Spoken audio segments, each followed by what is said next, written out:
Hi fellow bombers, I'm Brian from Atomic-Moto and I'm here to do a review of a new boot that we like very much, the Sidi X Power.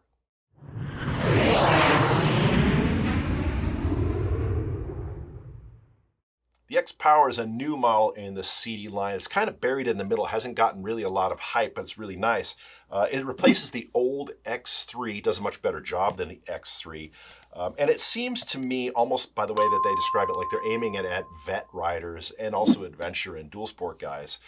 It comes in a broad range of sizes from a European 40, which is a US 7, all the way up to a European 50, which is a US 15. That's a very good thing. Comes in 4 colors.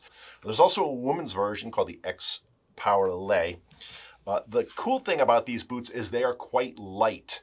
The size 46 that I have here in front of me is 4.34 pounds. This size 43, which is a 9, is 3.9 pounds. That's about a full ½ pound lighter than the Crossfire, and it is actually about a 1/10 of a pound, maybe it's a 0.15 of a pound lighter than Sidi's supposed light Toho. Retails for $449 as of the filming of this video, and the X Power is made in Sidi's facility in Romania.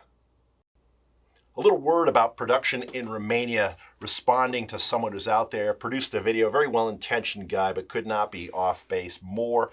Production in Romania, first of all of the big brands produce just over the border in East Europe. It's been that way since the early 2000s. I lived there at the time when they were setting it up, and it's a very good production system. They're still pulling materials and technology, machinery, and even workers from Italy, but it's a lot easier to find people who know how to sew and to set up factories and facilities in Romania or Croatia. In Sidi's case, it's Romania. There's no difference in quality. Don't listen to the person that is saying that. What he's talking about is really a design problem on a couple of different models. It's not related to the production location, but anyway. Let's talk about the construction of this boot. First of all, the name of the game with a lot of manufacturers, and certainly Sidi nowadays, is to simplify the production, the amount of sewing and labor and pieces and tooling that go into the boot. And so this X Power is a very simple design, but it has a ton of plastic coverage. Almost the entire exterior of the boot is covered by a nice, firm, strong, sturdy plastic. It has, we love it, talk about it all the time, a mechanical hinge. It's a single pivot mechanical hinge, same as the X3.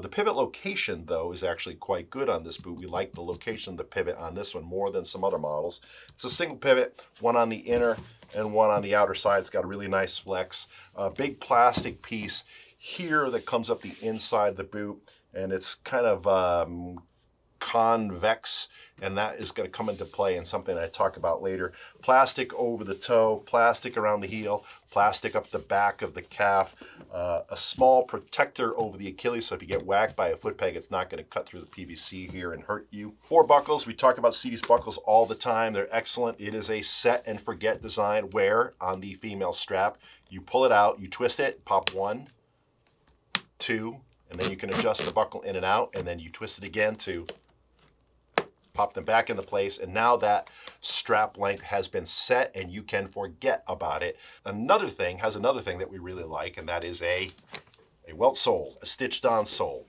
And that is a better, more durable way of constructing a boot. It's not as fancy as boots that have a replaceable sole that you can change with screws, or boots that have bonded soles that are becoming more popular now. This is old school, but it is very sturdy. It lasts much longer, and it is much better for protection and support on the pegs.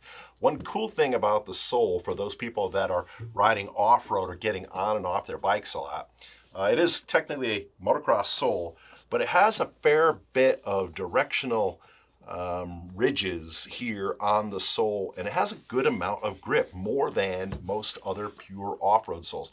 Not as much as a full enduro sole, but this thing actually has pretty darn good grip. Hitting on the protection of the X Power, this thing is awesome for a few reasons. First of all, I mentioned that there's a ton of plastic around the exterior of the boot, but let me show you one thing that is really important about this boot. It is the way that this piece that surrounds the burn guard and comes up from the hinge, goes all the way to the top of the boot, is made. It is very firm, and it's kind of convex. So that means that this boot is very, very hard to bend in this direction. I really have to torque on it to get it to bend. And that's about as much as I can do. Let me contrast that with the boot that replaces the Sidi X3. Get a look at that. It's really easy.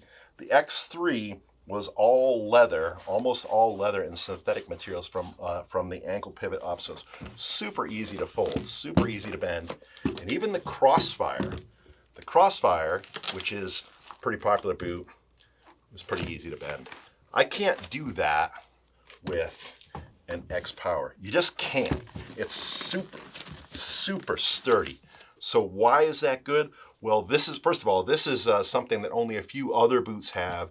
The much more expensive Guérin SG12 and the much more expensive Alpinestars Tech 10.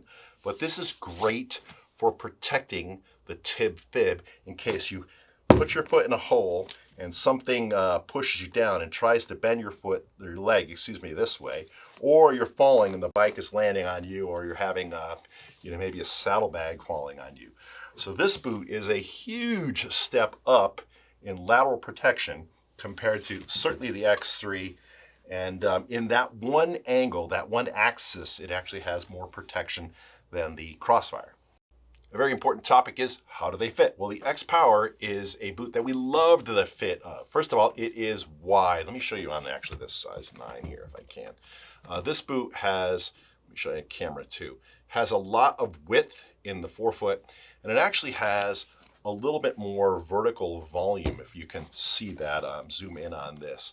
It has a little bit more vertical volume than, say, a Crossfire. I'm going to see if I can get these two side by side so you can kind of see that. There's just a little bit more height in the toe box of the X Power. And that's good because we find in a lot of cases that having that extra height is analogous to having some extra width. It doesn't cramp your toes. Another thing about the fit that is really important is you can see that the top of the boot is very slim. This boot is great if you want to use it with adventure pants that have armor built into the pant. And you're not tucking a knee shin guard into the boot. Some brands like Guérin and Forma, the tops of the boots, the circumference of the top of the boots is very oversized to accommodate those knee shin guards. And if you're not wearing them, or if you have a skinny calf, you can't cinch them down. This boot, I can cinch it all the way down on my calf without a knee shin guard in it, so I could wear this under a lot of adventure touring pants. What are our comments on the X Power? Well, I love this boot. We love this boot. We shot this video for this review video. I shot it twice, and each time I stopped and threw that one in the can and decided to go and shoot another one down the road, because as I was riding in this, I was learning more about it, and I really liked the thing. It has a much lighter feel than something like an SG12 or a Crossfire. This is about 4.9 pounds for a size 46, 4.85 to 4.9 pounds.